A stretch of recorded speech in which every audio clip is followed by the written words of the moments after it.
Chers collègues Toastmasters, distingués invités, dans son discours d'ouverture, notre fichier nous a rappelé que quel est l'enfant qui apprend à marcher.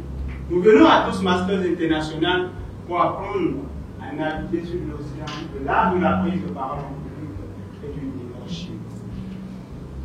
Mais comment l'enfant arrive-t-il à grandir et à marcher à quatre pattes? C'est certainement grâce à quelqu'un, à son entourage, à une figure parentale qui le guide et l'oriente. À Toastmasters International, c'est la même chose. Lorsque nous adhérons à Toastmasters International, il y a celui-là qui nous guide et qui nous éclaire le chemin. Notre collègue Nadia, aujourd'hui, vient ce soir nous parler de son expérience, de comment elle a été guidée, elle a été orientée par celui-là qui lui avait été confié dès son âge. En tant que validateur de son discours, je me ferai le plaisir de lui prêter une écoute attentive et de dire à Madame l'évaluatrice générale si elle a réussi à atteindre son objectif. Chers collègues et invités, soyons donc attentifs à tout ce que notre collègue nous dira ce soir. Madame l'animatrice. Et nous serons bien sûr attentifs à tout ce que notre collègue Nadia Antilé dira.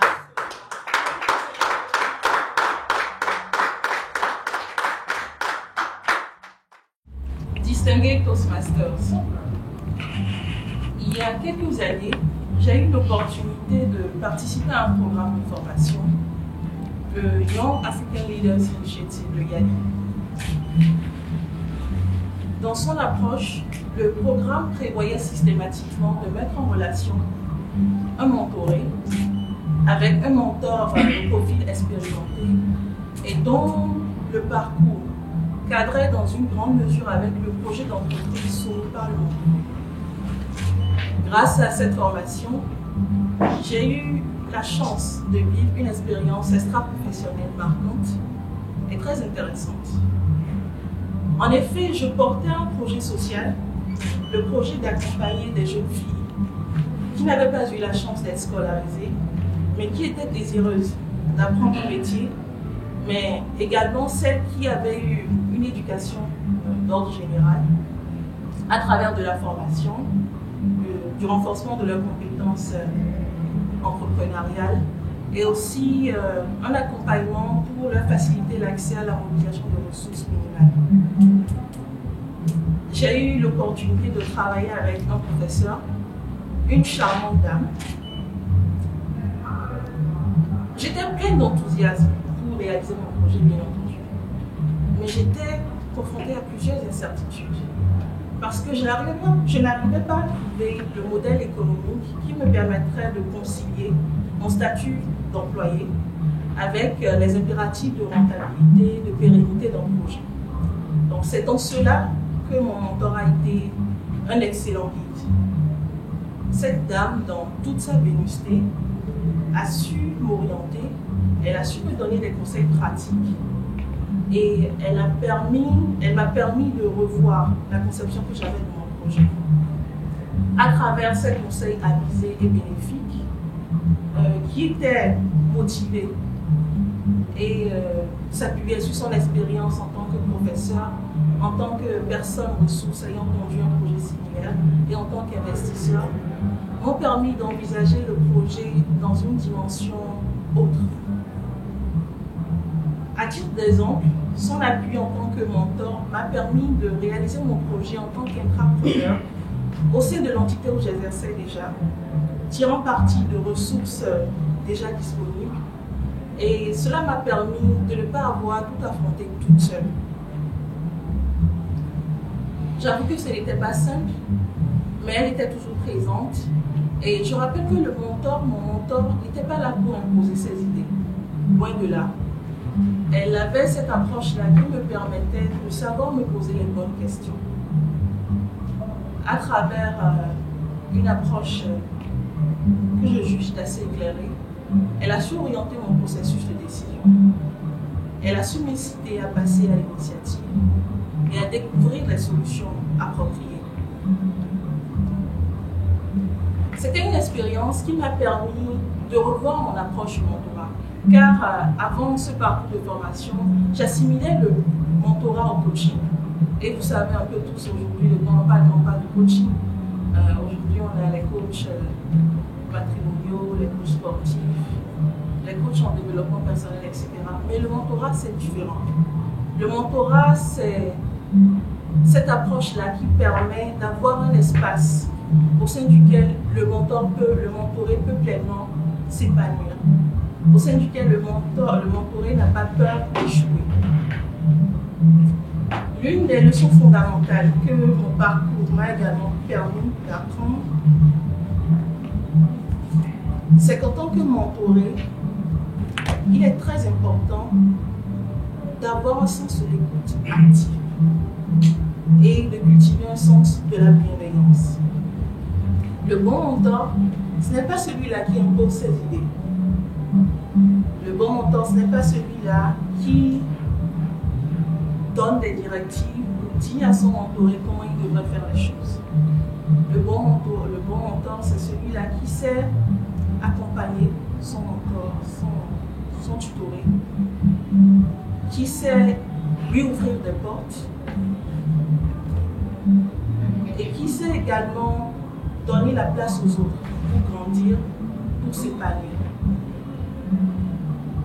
En conclusion, je dirais que le mentorat a été pour moi un véritable cadeau. Car je n'ai pas eu à tout affronter toute seule. Et c'est important d'avoir quelqu'un dans la vie avec qui on peut partager ses expériences, avec qui on peut partager ses succès, ses difficultés. C'est une force incroyable.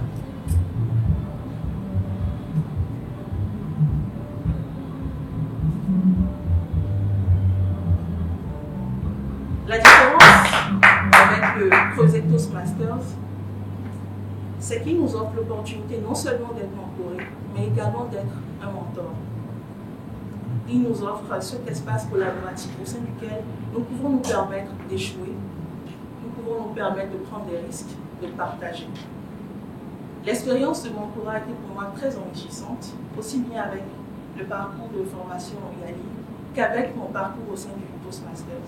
Et je suis convaincue que la vôtre également sera aussi meilleure. Merci. J'ai apprécié le fait que vous ayez commencé votre discours par une histoire que j'ai trouvée captivante. À travers votre discours, vous avez réussi à partager avec nous votre expérience en tant que mentor. En effet, faisant face à des difficultés pour réaliser votre projet, vous avez bénéficié des guides, des conseils de cette dernière, de ces recommandations, ce qui vous a permis à la fin d'atteindre vos objectifs. Dans votre discours, j'ai noté également que vous avez su partager avec l'auditoire les caractéristiques d'un mentor et d'un mentor. Félicitations pour cela. Par ailleurs, chers collègues, j'ai noté que vous avez offert votre regard à l'auditoire. J'ai vu que vous avez regardé de droite et de gauche et même le fond de la salle. Félicitations. Toutefois, j'ai quelques points d'amélioration. Comme par exemple la variété vocale. J'ai noté que votre voix était monotone. Je vous suggère de hausser le ton lorsque vous marquez certains passages plus importants dans votre discours et de prendre également en compte les recommandations et les conseils qui ont été donnés par notre formateur. Je vous recommande également de lire la voix de l'orateur qui est un document qui a été écrit par Toastmasters International. Par ailleurs, j'ai noté votre gestuelle qui était intéressante. Le fait que vous soyez derrière le public ne vous a pas permis de véritablement vous déplacer et d'utiliser pour unir votre gestuelle, vos bras, etc. Je vous recommande, même lorsque vous êtes derrière le public, d'avoir une gestuelle ouverte, d'utiliser vos mains et de marquer certains points avec vos mains en faisant comme ceci. Chers collègues, en ce qui concerne l'objectif de votre discours, il vous a été demandé de partager avec nous votre expérience en tant que mentoré à Toastmasters International. Dans votre discours, j'ai noté que ce n'était pas le cas. Vous nous avez partagé une expérience hors Toastmasters. Pour cela, je vous suggère de reprendre ce même projet, tout en prenant en compte les objectifs assignés à ce projet. En somme, vous avez fait un discours captivant. J'ai noté un regard, un contact visuel qui était présent pour vous améliorer, travailler votre variété vocale. Et pour ce projet, je vous suggère de revenir, de reprendre ce projet. La balle est dans votre camp. Vous êtes déjà une oratrice hors d'œuvre et je vous encourage à continuer sur cette voie. Madame le Directeur général, mon rapport est vers vous.